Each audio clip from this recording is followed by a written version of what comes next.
Why would homeless people rather beg on the street than get a job at McDonald's? I once read a book by a well-educated guy who, through a series of circumstances unrelated to your question, found himself homeless. He said the biggest obstacle to finding a job was being unable to shower and wash his clothes before an interview.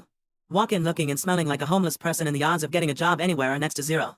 And that's how homelessness perpetuates itself. He obviously had the advantage of being articulate, with a strong resume. Imagine you're a veteran who suffers from PTSD, and that's why you've been unable to hold a job. How do you explain that, both on paper and in the interview? For that matter, how do you explain not having a fixed address?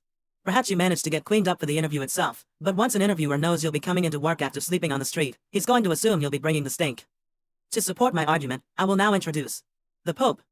Soon after taking office, he ordered his cardinals to have lunch, once a month, I think, with a homeless person. The cardinals dutifully tried, but found few people who were willing to have a meal.